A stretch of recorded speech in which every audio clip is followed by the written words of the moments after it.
Gandang hapon mga boss.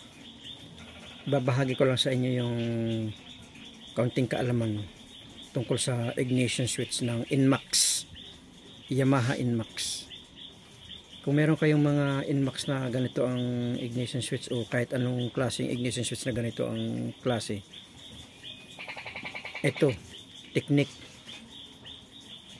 Kapag kayo ay nawalan ng susi, kung kayo man ay bumiyahe na nawala ang susi o ninakaw ang inyong susi o sinuutan ng kahit anong bagay sa loob, ito ang teknik para magamit nyo ang inyong sasakyan kung sakali mang emergency na hindi nyo mabuksan yung ignition switch. Madali nyong magagamit ang inyong motor.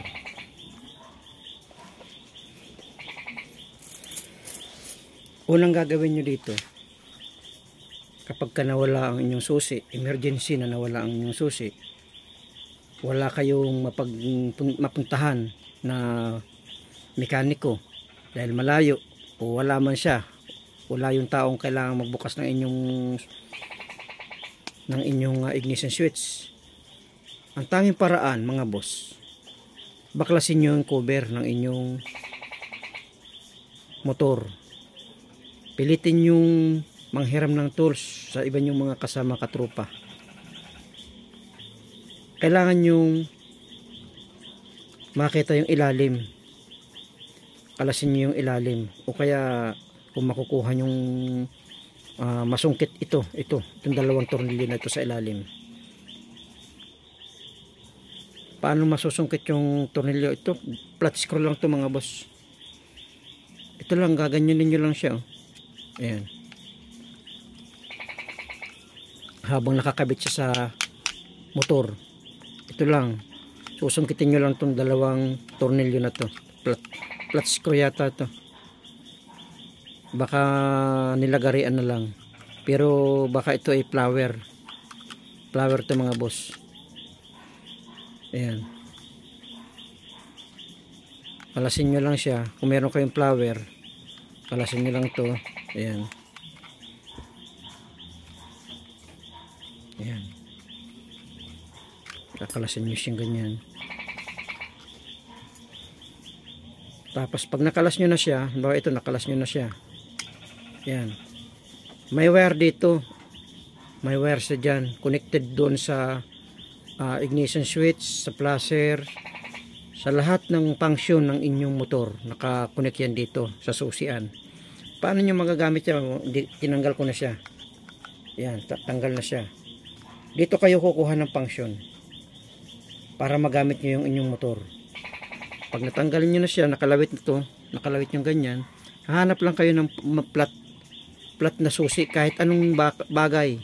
Kahit ito, pwede rin. Flat screw, pwede rin. Kahit anong klaseng flat na pwede nyo ipang sungkit dito.